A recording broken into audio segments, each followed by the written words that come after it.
Creation has been one of NDA government's top public policy priorities. Efforts to improve the economy's competitiveness, increase the country's manufacturing footprint and simplify archaic labor laws were all eventually aimed at absorbing the 1 million plus youth entering the workforce every month. But the latest data from the Labour Bureau gives us a sobering reality check. Picture this, in 2015-2016, that is in the last financial year, at a time when the economy recorded a growth of 7.6%, it somehow did very little to slay the unemployment beast. In fact, during the fiscal, the unemployment rate stood at 5% as compared to 4.9% in 2013-2014, which is the highest in the last 5 years. With the female job seekers finding it particularly hard to find jobs, with their unemployment rate coming in at 8.7%, as against 7.7% in the same 2013-2014. Deeply troubling is how the rate is as high as 12.1% among the urban women. The survey also raised concerns over underemployment.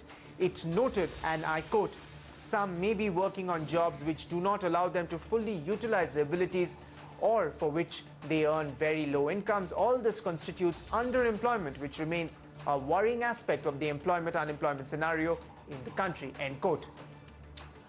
Earlier, I caught up with Manish Sabharwal, chairman, Team Lease, a leading HR consulting firm and a leading voice, Manish, in the space of job creation. I started by asking him about the nature of the Indian unemployment data that had just been released. Here's that chat. There are two kinds of unemployment. One is frictional unemployment, which is just temporary between jobs, and the other is structural unemployment.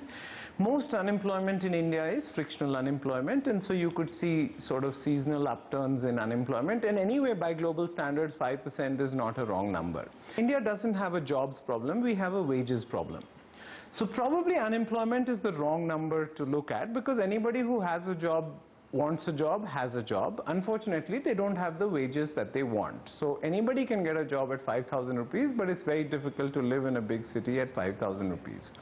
So more than unemployment, underemployment is probably important. So 5% as a number is nice to compare, because Western economies look at it like that. But I'm not sure it's a relevant number for India. The total sample size last year, that was taken into account by the Labour Bureau. They surveyed about 1.5 million households, which people say is clearly, is still a very small sample size. And many people actually are now fearing that the actual unemployment rate could be a lot higher. So it's because the sample size is so small that the unemployment rate has come in at 5%, which you're saying is not, is not significant. But many people would say that it is not significant because the sample size is on the lower side. Actually, not really. My point is that 40% of the labor force in India is working poor. They make enough money to live, but not enough money to pull out of poverty. So unemployment is not as pervasive a problem in India, because the poor cannot afford to be unemployed. So most of them take marginal self-employment, right? 50% of the labor force in India is officially self-employed. Most of that self-employment is self-exploitation. Do you think, sort of the government is on the right trajectory as far as addressing the issue of unemployment is concerned? Absolutely. I mean, there's nothing a government can do about jobs in the next 3 hours, 3 days, 3 weeks, or 3 months. But you can absolutely transform the agenda over a 3 to 5 year period. If you think of the skill agenda, the urbanization agenda, the Make in India agenda, the ease of doing business agenda, all of these are what will create more good jobs. So as of now, I think monitoring the unemployment rate, and particularly such small changes, not only is it a rounding error, but you're looking in the wrong place. The right place to look at is underemployment, is wages, because everybody who wants a job has a job. They don't just have the wages they want. Many would say that at a time when the world is at the cusp of this fourth industrial revolution, is India really ready for it?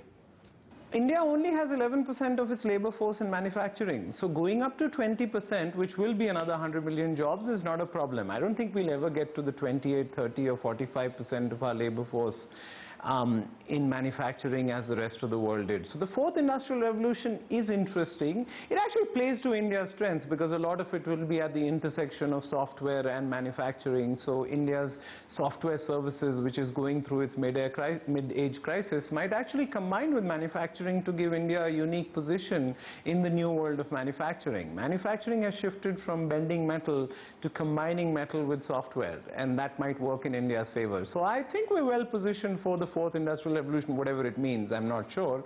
But more manufacturing, for sure, we can go from 11% to 20% of the labor force. NASSCOM has come out with their predictions, and they believe that this financial year, in fact, going ahead, the amount of jobs that were created in the previous years, at least in terms of job growth, would be a lot lesser than what we have historically seen in the past, and they believe that it's primarily because of automation. I know you and I have had these conversations, and you've said that automation is not as big a sort of a threat to to Indian jobs as many sort of make out.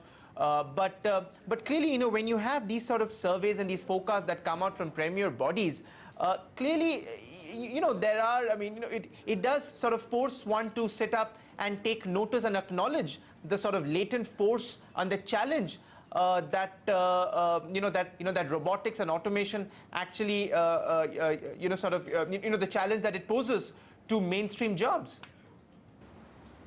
Sure. In IT services, I think we may have peaked in employment. IT services is probably at the cutting edge or the frontier of the productivity frontier or productivity curve. Yes, at the cutting edge, at the higher end of manufacturing, has employment elasticity come down? Sure.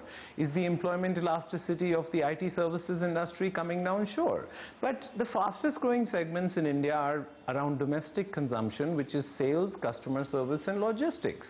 And I think that we can easily create another 200 million jobs in that area as we clean up the regulatory cholesterol, as we improve urbanization, as we improve human capital. So I am clear that the demographic dividend in India still is a gift, and despite what happens in the world in terms of automation, India's domestic consumption engine can absorb a lot of the people coming off farms or the young kids coming into the labor force. Considering the sort of labor laws that India have had traditionally and the efforts that the government has made, in fact, they are working on simplifying them. They've come out with a new labor code where they have sort of will be bringing in all the laws into, and then it's sort of into 4 separate legislation as opposed to, God knows how many. You'd probably know how many there are currently. Is that alone going to address the issue of low percentage of people employed in the manufacturing sector? No, I think manufacturing is low in India for various reasons, infrastructure, regulatory cholesterol. But yes, labor laws is an important part of that. And, an employment contract which is marriage without divorce, which is what employment laws make it to be, obviously needs to be addressed at some point in time. 29 chief ministers matter more than one prime minister for fertile habitats for manufacturing job creation. And I think labor law reform action is shifting to the states. Obviously, the center has to do a lot. But my sense is the combination of making progress rather than worrying about hire and fire and handing more to state governments has actually resulted in the fact that we've made more labor reform in the last 2 years than the 20 years before that. Recently here on CNBC TV 18, we had done a survey and we sort of picked out the top, about the top 5 automobile companies in India, and we sort of tried to see the sort of employment generation that happened there. And we saw that while all the auto guys had seen their overall workforce increase, but 70% of this increase in workers were actually contract and they were not permanent workers. My question is that are companies also somewhere hiding behind these archaic labor laws, actually now giving it as an excuse for not going in and hiring permanent workers who, as you would know better than me, are better paid, are entitled to more benefits than their contractual peers? Well, first of all, that's not true. I mean, India is the only country in the world where there is no difference in the law between what a contract worker, the benefits that you get, PF, ESI. So if any contract labor is not receiving PF or ESI, that's not legal. To my mind, the debate is informal versus formal rather than contract versus permanent, which will make me to my next point. I think employment has changed. Employment has shifted from a lifetime contract to being a taxi cab relationship. I'm not talking about the Uberization of the labor force here where everybody is self-employed, but the defined benefit, index-linked, pension for life, lifetime employment, that train has left the station.